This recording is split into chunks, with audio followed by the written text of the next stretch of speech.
All right, praise the Lord, you're here. I'm going to need your help in a little bit to tell me about a hand history. But first, if you're new to the channel, my name's Alex. This is Proverbs Poker. I am a poker player on PokerStars PA, and I am creating content like this to try to do some big things inside and outside of poker.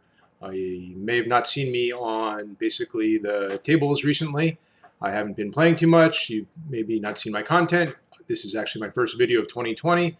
The reason why is I've been busy with my new addition to the family, blessed to have another son. So I just am really, really fortunate. And that said, I have some hands that I'm still kind of fuming about that happened actually back last year. I thought it'd make great footage. I learned a bunch of lessons, and maybe you can tell me in the comments if you think I am justified in being right that these calls and plays are just kind of wild. So without further ado, I have some hands here against a regular on PokerStars PA who I am sure that you're familiar with if you ever play against her. And I'm going to show a couple of hands here. The first one to kind of set the context that we are maybe a little frisky with each other. We like to play some hands is this first one here. So right off the bat, we have the hand 8-5 suited and blind versus blind. We're going to go and see a flop of 8-7-2. I think we have some options here. One of them I think is actually raise, which I put in here. I'm a little bit curious about GTO in this spot, and so I'm going to actually transition over to that and see if that makes any sense. So we can look at this board here and see in GTO that I can find some raises about 10% of the time. The thing is, my actual combo does not really like raising. So that said, right off the ways, we're off the rails, off the start. On the turn, we get a 2 of diamonds, which doesn't help us. This is where the astute person really may catch something kind of huge. A 2 of diamonds is actually a hand that we should be finding ourselves facing a donk tremendously at. It's basically the only pure combination that we can raise on the flop is bottom set. And so when the 2 comes in on the turn, eliminating bottom set from our range really allows the pre-flop raiser blonde in this position to just kind of go crazy and donk into us. I found that to be super interesting. In this spot, the 2 is also kind of cripples our range in a lot of ways. All the semi-bluffs that we may be raising are now, hurt. Even 2 pairs are now hurt that we may have of like 8-7 or something like that to over pairs. So a 2 is just a terrible card for us. We decide to check back on the turn here. And we face a 2 of clubs on the river, which again is a great donking card. The blonde here refuses basically the opportunity to dunk. She checks to us again. I think basically turns her hand face up as maybe some sort of like ace high miss or a 7. So we're placed in a position here where what do we bet? And I found this was a spot where a diversification of bet strategy, it's actually probably better to go for a smaller bet size here to get more calls here than it would be to just overbet polarize or polarize to essentially just a full house. I ran some sims on that, and that is actually turning out to be true, that the smaller size here is actually preferred. I ran sims with and without it, and we found out that using a smaller bet size there is of great importance. So that was the first hand, kind of just sets the tone because the next hand happens immediately after that. Let me pull that up for you real quick. And with that second hand here, we have pocket 9s here in the cutoff, and we play a pot against blonde, who is right here in the button. She 3-bets us, and we decide to just call as it happens and take the position out of position versus her as she 3-bets in this formation, cutoff versus button. Obviously, we can roll for 4 bets, but as the hand goes, we just decide to take it and see a flop. We want to kind of we actually roll for the decision, and we see a wonderful flop of 9-5-4, 2 clubs connected. We don't have the 9 of clubs, and we get a bet of about third. It should be obvious that a board like this is actually very favorable for myself, and when blonde bets it, I am actually very convinced that she has a pretty strong hand here.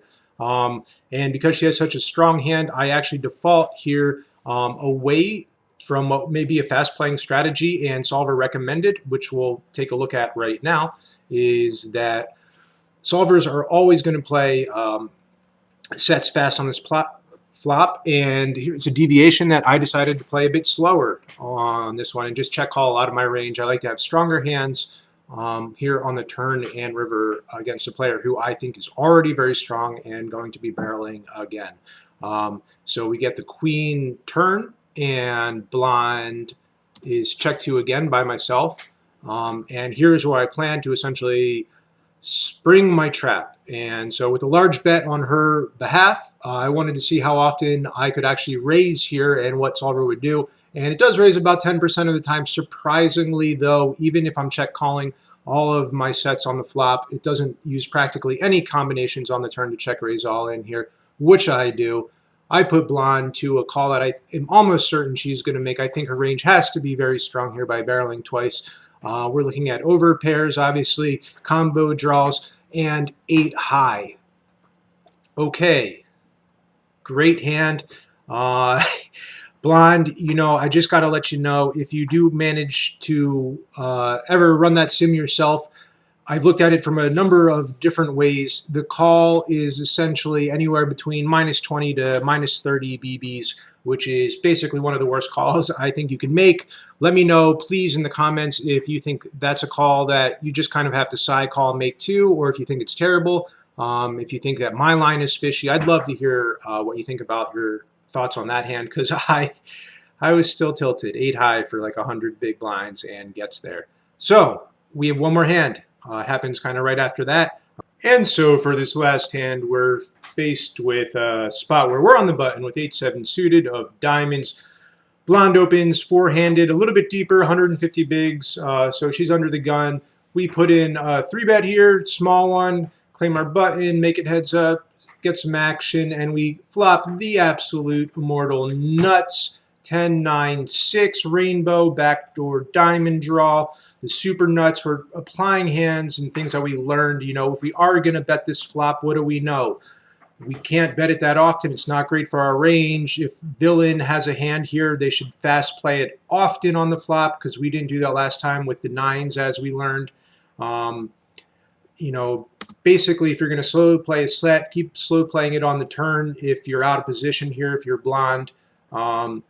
And for us, you know, when we get it, this ace of diamond turn, it's beautiful. It's great for our range. We can continue barreling. I'm not sure what size we like here, because ace is just so dominant for us. But after betting that flop, blonde probably kind of has a strong range. We want to start building the pot, get some size. We're kind of mucking around. We're not sure what size to do here. We eventually look at a geometric sizing, which is a bit large, a little over pot.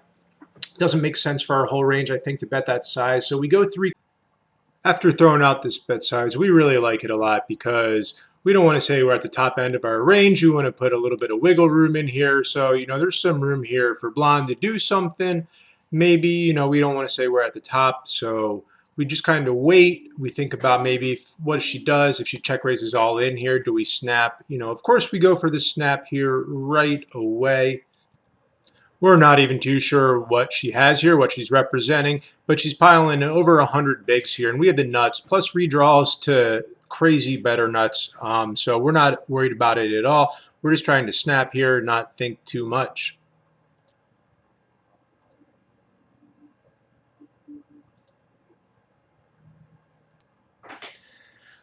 The 1-9 here gets me at the end. Blonde, nice hand, well played. What can I say? You got me. I am available for coaching, obviously, and I see you have some extra bucks in your pocket. Blonde, like if you did see this, you know, I need to pay for diaper money now, so every little bit, you know, helps. Why don't you book a session? For everyone else, thanks so much for watching along. Please let me know if you like this more sort of production-focused effort. Thanks so much for watching. The idea here is to connect with you to do things in poker and outside of poker. So connect with me. Find me in the Discord, in the comments. Leave your thoughts about this. I'd really appreciate it. If you want to buy some merch, help the show out, you know, you can find the links all in the descriptions. Thanks so much for watching, and have a blessed day.